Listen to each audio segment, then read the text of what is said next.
ESPN 94.1 FM and AM 930 present The Drive. Brought to you by Huntington Federal Savings Bank. Local then, local now. Member FDIC. Welcome into the Friday, February 28th edition. Your drive begins now on ESPN 94.1 FM and AM 930. I'm your host, Paul Swann. You can join the program by calling the Miller Lite phone lines. How do you do that? Well, it's real simple. It's 877-420-TALK. That is 877-420-8255. Miller Lite, hold true, great taste. Only 96 calories. It is the original light beer. We got a lot to get into. Let's talk mostly Marshall basketball. Last night, Thundering Herd fell once again at Bartow Arena. I tell you, I don't know what it is about that place. Is it cursed? What is going on? The Herd just can't win down there. UAB's a pretty athletic team, so that had something to do with it. UAB's a pretty good team, period, so that had something to do with it. And, of course, Marshall, even though I thought they were a better team than the one that went down a few weeks ago, I still got some work to do. So we'll get into all of that, get your phone calls in as well. What happened last night in Conference USA? Well, we're starting to get this thing put together. So Group 1 action last night, Western Kentucky, they beat Louisiana Tech 95-91 in overtime. So that was a good game. If you were keeping an eye on games in Conference USA last night, that definitely was a great one to watch. North Texas defeated FIU 78-59. So that's what happened in Group 1. Now in Group 2, you know what happened to Marshall. The other game we were keeping an eye on, FAU defeated UTSA 80-78. So that's what happened. We'll break down the standings here in a second. But in that game against Louisiana Tech, Western Kentucky University junior guard Tavion Hollingsworth scored a career-high 43 points. That is good enough for 9th all-time in Conference USA history. Now, back on February 27th, 2008, Robert McKiver did it for Houston versus Southern Miss. 52 points. And, of course, the bane of my existence, Javon Jackson, UTSA, did it back on January 31st, 2019. He did it really well. 46 points.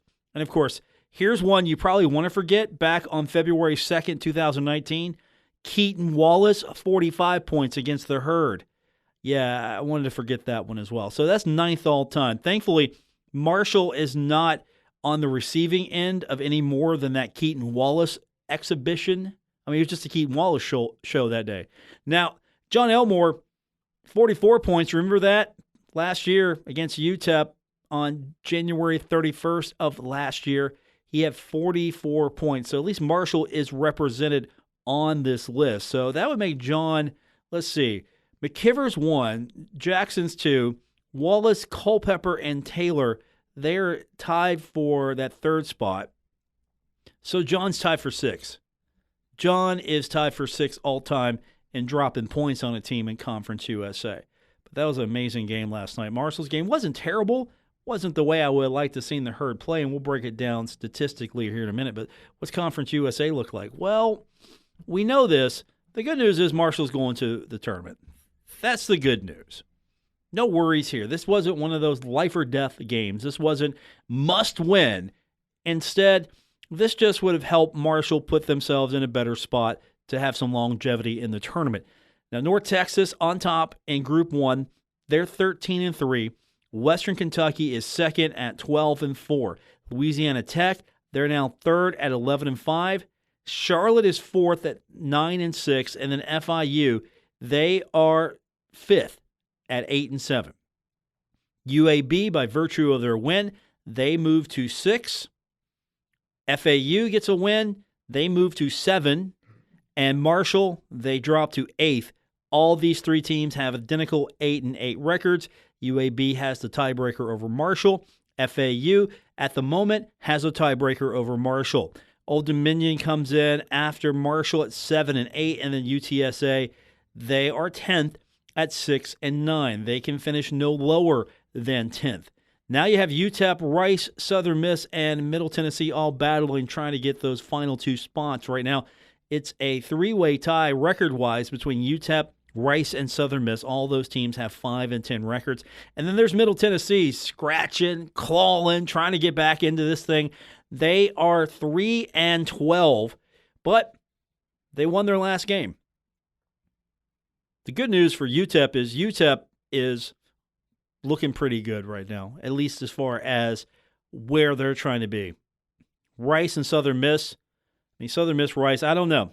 It's going to be tough to try to decide which one of those teams is going to scratch through. I think of all these teams, I think UTEP probably makes the tournament. After that, I don't know which one to look at for Rice or Southern Miss, but not my concern there because, well, those teams will be playing the first day along with Marshall, and Marshall's trying to get themselves to a spot where they're going to be a little bit higher, but I don't know if Marshall is going to make it. We'll see, though. Got a couple more games left. I'm going to be optimistic about this, but that's what it looks like as far as the conference standings are concerned. I think Rice, UTEP, if you had to pin me down, I want to say Rice and UTEP maybe make the tournament. Southern Miss, I thought might make the tournament. And Middle Tennessee, unless something amazing happens here, I just don't see it. I don't see Southern Miss making the tournament. But, again, we got a few games left in this pod play, group play, bonus play situation. And thankfully for the Herd, Marshall doesn't have to play on Sunday. Sunday's schedule is going to be Western Kentucky at North Texas. FAU is going to be at Old Dominion. FIU is going to be at Charlotte. UAB is going to take on UTSA. Middle Tennessee is going to face off against Rice, and Southern Miss has got UTEP. Now, if you're going to try to figure out which teams win, Western Kentucky, they're at North Texas. I don't know. I might give the nod to Western Kentucky here. Maybe. I might give them the nod. FAU at Old Dominion, I think I'm going to give FAU the nod there. And then FIU at Charlotte, I'm feeling Charlotte in this one, so I'm going to give Charlotte the nod there. UAB definitely beats UTSA. I don't know. Can Middle beat Rice? I don't think so. So I'm going to go with Rice winning that one. And then, of course, I think Southern Miss and UTEP's going to be the interesting game in that Group 3. I'll give UTEP the nod. They're playing at UTEP. I'm going to give them the nod. Of course, these are my completely unscientific, no basis for them picks. And do not take those to the bank. Do not go on your favorite sports betting app and use the promo code SWAN to bet on these games because I am not 100% sure. So, Marshall, when they get back home, and I believe they are now, they just got back. They traveled today, and they got back a while ago. So, when they get back in the Cam Henderson Center going at it, they're going to have a couple days to get ready for FAU. This will be, I don't want to say again, must win as far as seeding. We're just talking seeding here. Marshall's playing for seeding, but you're going to have to get this one. Marshall cannot falter. They've got to win this game.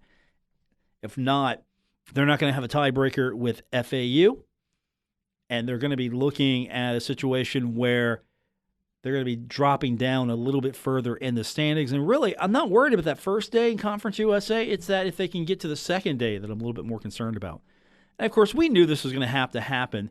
You're going to have to play one of those top teams. You're in Group 2. Eventually, it's going to happen. You're going to have to do it. But I was kind of hoping to get Marshall in a better situation. Just, you're going to have to play, though. But Marshall's been competitive with North Texas. Marshall, Louisiana Tech, okay. I feel good there. FIU, Charlotte, I kind of feel good there, but those teams are going to have the advantage of a little bit more rest. Marshall, though, has to go to Texas to wrap this thing up. Marshall and UTSA. Then Marshall will be sticking around, getting ready for the tournament, pretty much the best thing they can do, the smartest thing, really. I just wish Conference USA could figure out a way to schedule these games so nobody has an inherent disadvantage. Everybody's got to travel. Everyone's got to travel. But look at that final day of games. UTEP's at Rice, so how much hardship's there in Texas? I mean, they're at Rice. Southern Miss is at Middle. Okay, not much hardship there. Western Kentucky's at FIU. Not too much hardship. Then you got Charlotte at Louisiana Tech. Okay, maybe it's a little bit more of a haul, but still, it's not like you're going to Texas. And then Old Dominion's at UAB. Old Dominion UAB. I think this schedule gives these teams maybe enough time. I don't know what some of the travel plans are going to be. I can't speak for the rest of the league, but Marshall's got to go to UTSA. And so instead of Marshall just coming back and then going back again, Marshall, I believe, is doing the right thing, the wise thing, just by sticking around in Texas and going on to the tournament, getting ready for Conference USA tournament, get acclimated again. Because after all, even though you play in it, you kind of got to get used to it every year. You're playing inside a football practice facility.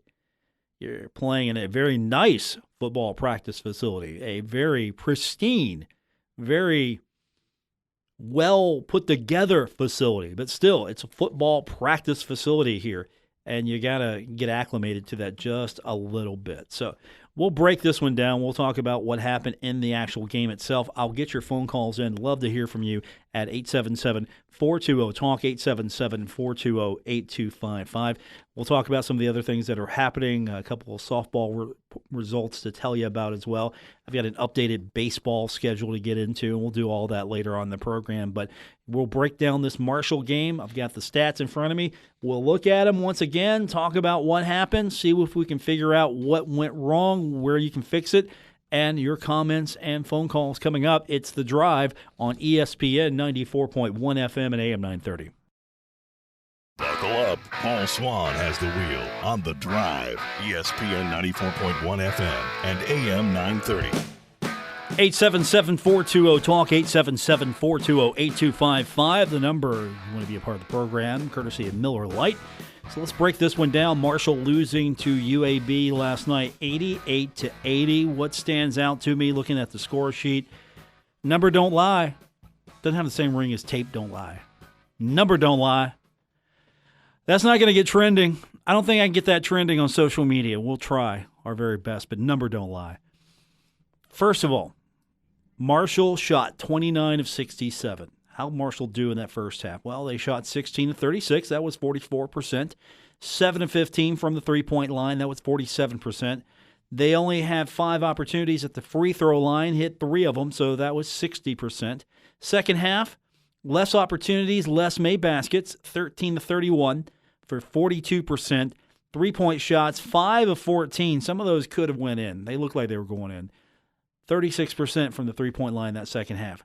A few more opportunities from the free throw line, 7 of 13 for 54%. Put it all together, and the Herd shot 43.3% from the field, 12 of 29 from 3, 41.4% from the three-point line, and 55.6% from the free throw line, 10 of 18.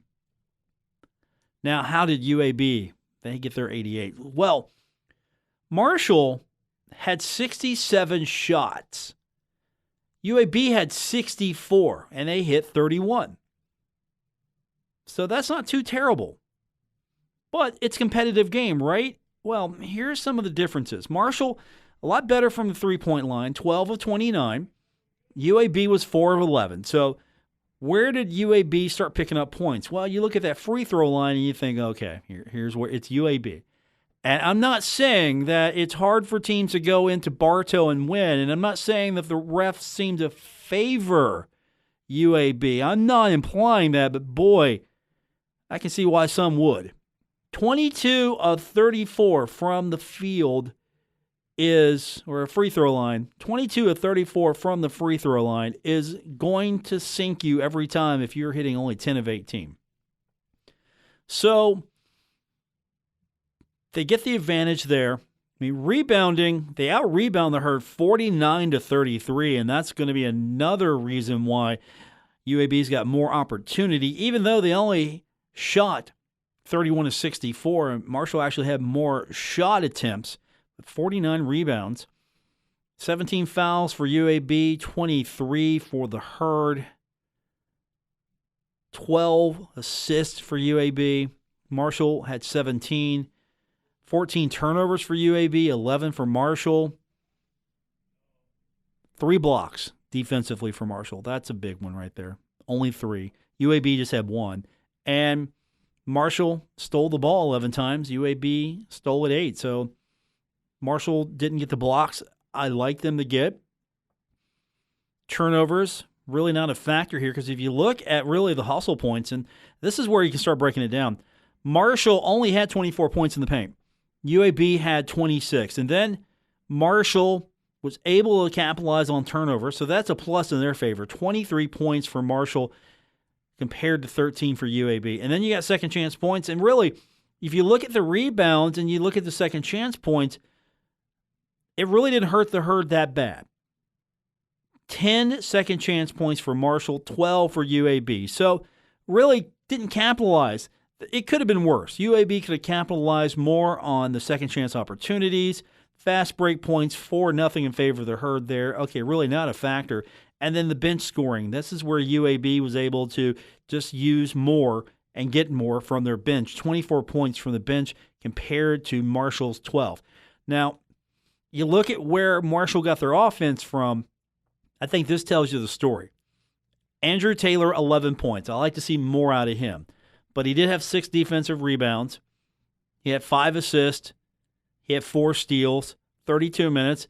I'd like to see more scoring from him, but 4 of 10, you got to work on that. Tavion Kinsey, 22 points. 9 of 19. He hit 2 of 5 from the three-point line. His free throws were 50%, 2 of 4. He had 3 rebounds. He had 4 fouls because he was trying to do everything out there. Again, Tavion Kinsey's trying to do everything out there.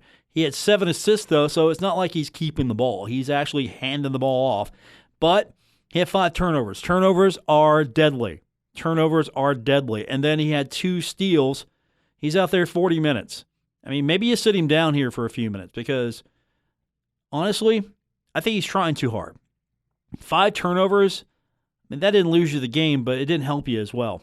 And then Bennett had a great game. 17 points, 5 of 10 shooting, and he was 7 of 9 from the free throw line. That was good for him. He had 6 rebounds.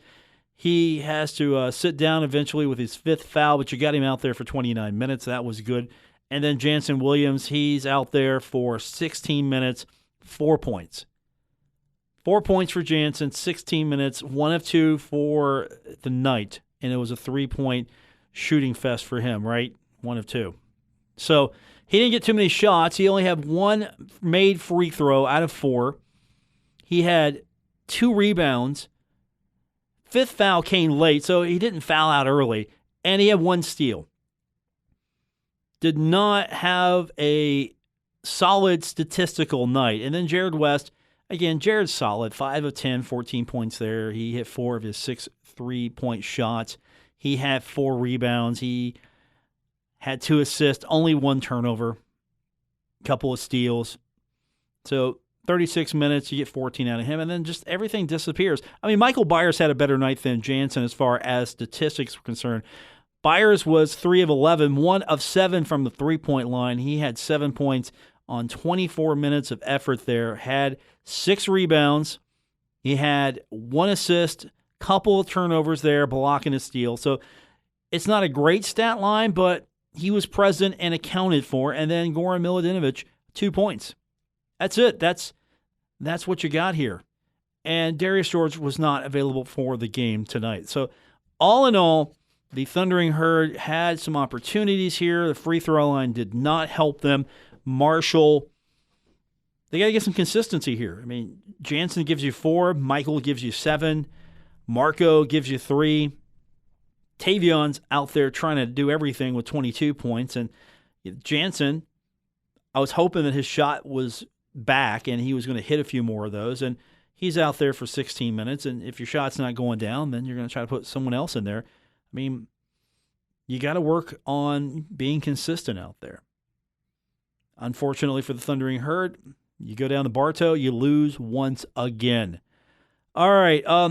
Part of this of our summer of education here, young Spencer Dupuis, our student intern, a sports broadcasting major from Marshall's vaunted elite broadcasting program. I'm building you up here. Don't blow it. What's your guess, Spencer? My analysis on this whole game as a whole is you talked about bench points. That was the key difference when it comes to those point stats. Everything else was kind of Marshall either had a 10-point advantage or was close. Jansen got in foul trouble early. You got to have the production scoring-wise from off the bench to win that game. Jansen didn't play a lot because he got in foul trouble early. Dan took him out, and you got to get more scoring. I mean, Serenic had 3 points, and Milodinovic had 2 points. You really need like 5 from each. If you got 5 from each, that would be a closer game. Obviously, that might have even been a tie. Well, no, that's not 8 points, but still, it would be a closer game if you got 3 more from one and 2 more from another. That's a closer game. When you have somebody that's forced to the bench that's a good shooter, at least coming back now he's a good shooter, and you can't replace him with somebody that's as good as him. But that's where the Herd lost it last night, in my opinion. I don't know if he's got it all back. His shot's a little bit better now, but I mean, you come off the bench, Byers gives you 7. He gives you 7, that's fine. 3 of 11, though. He shot 3 of 11. I mean, Taylor shot 4 of 10. 4 of 10 there. I mean, the shooting's got to be a little bit more consistent. I mean, 3 of 7 from the three-point line, 4 of 10, and 3 of 11 from Byers, 1 of 7 from the three-point line, 1 of 7. I mean, they shot 12 of 29, but they weren't helped by Byers going 1 of 7, Marco 1 of 2. That's fine. Okay, Jansen was 1 of 2, 1 of 4 from the free throw line. You got to hit those. You got to hit those there. And, of course, you get 16 minutes out of him, but I'm not 100% convinced that he's 100% back. I mean, he's important. You got to have him be productive. You got to have him on the floor. But at the same time, you got to have guys like Byers come out and hit more. You got to have Marco hit more. You got to have Goran be a little bit more productive. Now, granted, Marco's out there 12 minutes. Goran's out there 10. So Byers is out there 24 minutes, and you get 7 points, 3 of 11, 24 minutes, 7 points. He had that one game, and he's really only hit 1 or 2 shots every game and missed 6 or 7 since that 24-point game. You got to depend on the bench. I mean, the bench has got to come out. I mean, look at the bench scoring, 24-12 in favor of UAB. UAB had guys come off the bench, and it was a little bit more balanced for them, but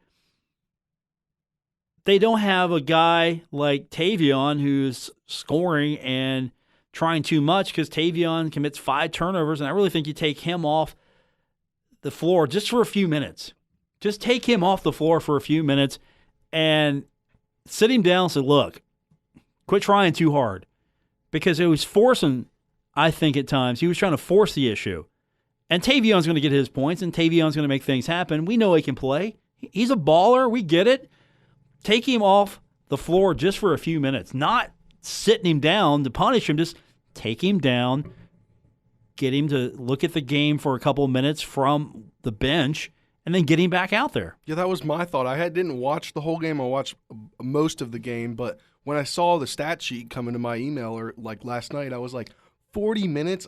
Usually he's up around 36, 37. He's out for a little bit, just a breather, just to chill for a minute and, watch from the sideline like you just said. And that was weird to me that, I don't know how many times this season he's actually played a full 40 minutes, and I don't think it's that many. He's usually up 36, 37, 38. He's out for a little bit. Herd's got to play better defensively as well. I mean, they came on. They had an opportunity. What they do different? What was the difference there? You didn't watch the game. I watched some of it. Okay, so you don't know. What did they do different? They were covering them. They were pressing. Yeah. They were playing a little bit more aggressive. I think this team can play defense. This team can go out and D. And yes, Jansen, you needed him, but when he was back out there, you didn't get much from him as well. And again, that goes to consistency. And it's not a knock on Jansen. It's just not going for him right now. He's out there working. He's out there. He wants to make it happen. There's just something that is holding him back. And it's not just, the game didn't get lost because Jansen Williams was not on the floor. Jansen Williams is not the reason this game was lost. I mean, you look at the foul situation to a degree. And another thing, just to be fair, I don't know if the Herd gets a fair shake. It's tough to go into Bartow.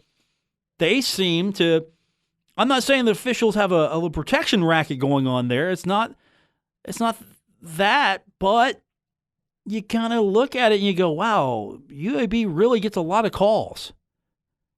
I wish Marshall's home court advantage was that good. If Marshall had that UAB home court advantage on a yearly basis, Marshall would be really good, because I don't think anybody in Conference USA has a better home court advantage than UAB. And, of course, this is completely, totally unscientific. Just, I'm with you. I'm with you. I know you see that. Hey, the fans say, "Oh, okay, you can't get a fair shake down there." What it is? Yeah, I'm with you tonight. I'm actually with you on that one. Because usually I try to avoid that argument that, oh, you can't get a fair shake down there. You can't get a call to go your way. But there's just so many things you can look at this here, and of course, honestly, you got a couple more games. Maybe this is just a blip. This is just a bump in the road. Marshall faced off against a good athletic team at their building. Marshall historically has had trouble in that building. You look at this one and go, okay, let's get ready for the next one. And that's coming up on Wednesday. And then they'll play on Saturday in Texas. And we'll have those games for you right here on ESPN 94.1 FM and AM 930. All right, more on the way. We'll get your phone calls in as well. What do you think? What happened? You tell me. 877-420-TALK, 877-420-8255. More on the way. It's The Drive, ESPN 94.1 FM and AM 930. Never miss a moment of The Drive with Paul Swann. Subscribe on Apple Podcasts, Spotify, or wherever you get your podcasts. All right, I wanted to go back and look a little bit at this foul situation for the Herd. I just wanted to kind of see where it happened, and I'm just looking at Marshall's fouls here. And let's see, I can go by first period and second period. Now, in that first period, Jansen gets a foul, 15:35 on the clock. That's foul one. And then Jansen gets a foul, 10:10 in the first. That's foul two. Let's go to period number 2. 19:08, Jansen, foul number 3 in the second. Start the second. And then Jansen gets foul number 4 with 7:31 in the second period. And then Jansen fouls out with 56 seconds to go in the contest. So he gets a quick one in that second half, and he's limited. You can't use him. So first half, you'd like to have seen more from him. Second half, he gets hit. All right, he's got to go sit. Bennett was pretty solid here. Yeah, Bennett gets one at 14:37, and then I don't see his name again. We got to go to the second period. So when did he get his second one? He got his second one with 15:13 on the clock in the second, and then he gets his third one at 4:29. Okay, I can live with all that because he gets his fourth one at 2:31, and then he fouls out with 44 seconds. I can live with that. But Jansen was not a factor in that second half. I mean, just to go back to what we were talking about, and first half, I would like to see more of him, but the second half, you're limited. Get 2 fouls in the first. I mean, you're not in dire straits yet, but you get that quick one in that second half, then you got a situation. So I just wanted to double check those because, we were talking about he had to get taken out early in that game, and we look at where the fouls happen and what precipitated his not being available. And, of course, you didn't have Darius George as well. I mean, that hurt. That did help because, that did help UAB. That hurt Marshall because there's another guy you can throw out there for a few minutes, and that did hurt. I don't know how much that would have been a difference, but there's another guy you can throw out there that can spell somebody for a few. Yes, you can speak, Spencer. Go ahead. All right. Yeah, I mean, I think you definitely could even put him out there for Kinsey for a couple of minutes even. So that really hurt. I don't know what was wrong with him. He might be sick or something probably. I feel like it's going Well, around. Steve said, if you were listening to the game broadcast yesterday, Steve said he had something that didn't agree with him. Yeah. So it was, and that's fine. It happens. That happens. They're the best of us. Yeah, that happens completely. So it's not a situation where, he just wasn't available because he didn't want to play or anything. Or he did something dumb. Yeah, exactly. I mean, if he did something dumb, then I'm like, I got an issue with it. But he just didn't have a good meal. And that happens completely. You can't control that sometimes. Sometimes you get something that's not going to agree with you. Sometimes you get something that's not prepared. Well, it happens to all of us. But I think going back to your point, Spencer, and I'm not trying to argue with you. Maybe I am, but it's just that he gets that quick one in the second, and then that's when he's really limited. Yeah. I mean, but at that point, though, I want to see if he was able to make more of an impact. I need him to shoot. I mean, you're down 8 going into the second half, or down 6 going into the second half. So you're really already in a hole at that point. They got outscored by 2 in the second, and UAB led 48-42 in the first. You had some lead changes here. Marshall led by 6 at 13:31, and then it was over. That was it. Unfortunately for the Herd, they take the loss. Unfortunately for the Herd, they're in a situation now where they've got to win the next couple to improve their standing. Because, again, we're jockeying for standing position now here. That's what we're talking about here. It's not, they got to win to get into the tournament. It's like, okay, we're jockeying for standings here because we're trying to, I don't want to say game it, but yeah, you're trying to game it right now. You're trying to get the best seed possible. So you think you got a shot at running the table here because Marshall's got to play 4 games in the tournament to win. Or they go home. They don't have the luxury of starting out a day later. They got to play 4. You got to play 4 to get to the NCAA tournament. So really, Marshall's got to win the final 4 to get to the tournament. They can lose the next 2. They still go to the tournament, but they're going to have to then, at that point, win out. And so you want the best path possible. I mean, eventually you're going to have to play the best team that's left. You just don't want to play them early. You want to hopefully get a shot at them, wear them down a little bit. And I think if you're at the edge of this group, when it comes to conference seeding for the tournament, I think you're going to have to play one of them in this first round. I think I might be wrong, but we were talking about this earlier at WMUL, and I think that was brought up. So you're going to have to play a team a third time. But you're eventually going to have to do that anyway. Yeah. It's going to happen just depending on where you're bracketed at. But let's look at the standings again. And so, all right, who's going to play on day 1 from Group 1? Well, that's going to be FIU. So FIU's the 5 seed. They'll get the 12 seed, which is Rice. UAB's the 6 seed. They're going to get the 11 seed in UTEP, if I'm doing this right. Florida Atlantic is going to get UTSA. Marshall's going to get Old Dominion right now. Yeah. Okay. We'll take that. I'll take a third shot at Old Dominion. I like the Herd's chances again against Old Dominion. Old Dominion might be like, yeah, we want a third shot at them. I also like the Herd's chances on Wednesday against FAU. FAU, I'm doing play-by-play for that game, so I've already started a little bit of prep, and they're a team that really doesn't block the ball much at all. Marshall, usually has 5-6 blocks a game, and I like Marshall's chances overall in that game coming up on next Wednesday. Well, if you said you didn't like Marshall's chances and you're doing the game, the fans might not appreciate you. I'm just saying. They don't appreciate me, but I'm trying to be a non-biased broadcaster here. I understand. I understand where you're coming from. He's a student, guys. Give him a break. Then there's just me. I'll tell you. I'll tell you what I feel. I'm not calling the game. I'll tell you how I feel. No.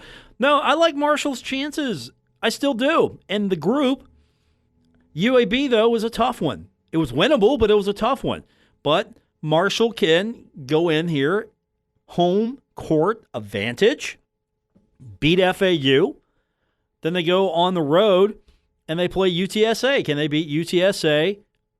Can they do it? They'll have to. They want to have any positive momentum going into the tournament the following few days. But they're all winnable in this group. Even that UAB game was winnable. So you can say, hey, Marshall's got a chance here, and they have a legitimate chance. But can they go 4 days in the tournament?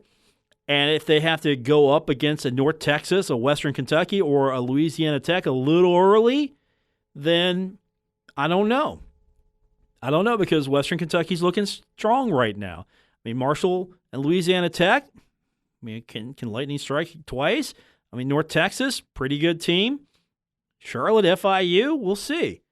But you try to still get the best seed possible so you can have at least the best opportunity to make a run. The path of least resistance is what you're looking for here for the Thundering Herd. And right now, they're in a situation where, okay, I still think they can win on day one in the tournament. Then what does day two look like for them? But we're still talking about seeding here, and the tournament's just a few days away after that. And that's where it really matters. All right, we're going to hit the break, come back, we're going to wrap it up. It's The Drive, ESPN 94.1 FM and AM 930. We're taking Paul Swann everywhere. Download or subscribe to The Drive with Paul Swann on Apple Podcasts, Spotify, or wherever you get your podcasts. All right, let's get you caught up on what else is happening today. Well, yes, softball. Welcome back to The Drive, ESPN 94.1 FM and AM 930. So, Marshall in game number 1, if I've got this right here, they played Delaware State today, and Marshall won 8-0 in game number 1. Now, how'd they do in game number 2? Well, they did okay. They won 12-3 in game number 2, so they did okay. Megan Smith, she's got that team looking okay. I mean, they're all right. Now, with baseball, I hope we got the schedule right here this time, because it's changed. So here's what we got. Marshall's now 1-6. They've got 1-8 Canisius this weekend. And it's going to be a couple of 7-inning games on Saturday. First pitch for the opening game set for noon. Then they're going to do a 9-inning traditional doubleheader. That'll be 10 a.m. on Sunday. And so that's what the schedule looks like. You've got 7-inning doubleheader, noon on Saturday, and then you've got a 9-inning doubleheader, 10 a.m. on Sunday. That is what Marshall baseball looks like. Canisius, they've already faced off against a team in West Virginia. They lost at West Virginia 15-8 on February 18th. So we'll see what happens for the Thundering Herd. But Marshall, I think, is played a very strong schedule so far, and hopefully that's going to benefit them in the long run. But that's what it looks like as far as some of the Thundering Herd athletics. And there's some other things happening. Of course, coming up on Saturday, you've got Marshall women's basketball. So the Herd in action, going to be senior day. Opportunity for you to go out and support the Marshall women's basketball team, as this will be the last opportunity for you to see them on the home court unless they get into a postseason tournament that is not named the NCAA. Also, you have got, I don't have a final on this yet, but, well, if you're hearing my voice and you wanted to go, you probably shouldn't. Marshall tennis taking on Winthrop. That was earlier this afternoon, but here's what tomorrow looks like. Softball's taking on Howard at noon. Baseball's taking on Canisius at noon. Women's basketball taking on North Texas at 1 p.m. And then softball will take on Norfolk State at 4 p.m. Baseball should be facing off against Canisius again at 3 p.m. And then on Sunday, it should be a little better for you as far as some opportunities there, because, of course, you got baseball, you got tennis at 11 a.m. against the Miami Redhawks. So that's what it looks like as far as the Thundering Herd concerned for the upcoming schedule. And, of course, the best place to go check up on the schedule always is herdzone.com. Are you wanting to speak, Spencer? You're giving me the hand signals here. Again, this is what this intern's about, teaching you how to be a producer. You're giving me the cutoff signal now. You don't know. I was giving you the 1 minute signal. Oh, you're giving me the 1 minute. Okay. Actually not used to that one. It's okay. No, it's good. It's good. This is what an internship is for. You're not getting graded yet. You're actually just doing this like as prep for the internship. Actually, I'll give him credit. I'm going to give Spencer credit here. Of course, he's got his duties at WMUL. He is got his classwork, which hopefully he's staying on top of, and he has got this internship coming up, and he's putting in some prep work now, so at least he doesn't walk in here in the next few weeks during the summer session and not know what's going on. Exactly. I'll give you credit. What's going on. I got to find the differences here. I give you credit. You'll have a good summer. I hope so. Transition here. Yeah, because you're going to have to actually produce the show and focus more on getting me guests instead of hot takes. All right. Yeah. I'll allow you a hot take now and then. Okay, but you're going to focus on getting guests and answering the phones. I'm going to have to rile some folks up to get you some phone action here. So we'll work on all of that when we come back for your true internship. All right, we're going to do this again on Monday. I'll be at the Union Pub and Grill. Thanks for tuning in. Don't forget, if you missed any part of the show, and why would you do that? Well, you've got a safety valve. You've got the podcast. Wherever you get your podcast is where you'll find the drive. Don't forget, it's there maybe about 30 minutes after every show, give or take. Depends on if I've got to go clean the edit up for Spencer Dupuis. I'm Paul Swann. This has been The Drive, ESPN 94.1 FM and AM 930. You can see it's Friday. We're just lounging around here. Good night, everybody. WRBC Huntington, W227BS Huntington, your flagship home of the Marshall Thundering Herd and The Drive with Paul Swann, ESPN 94.1 FM and AM 930.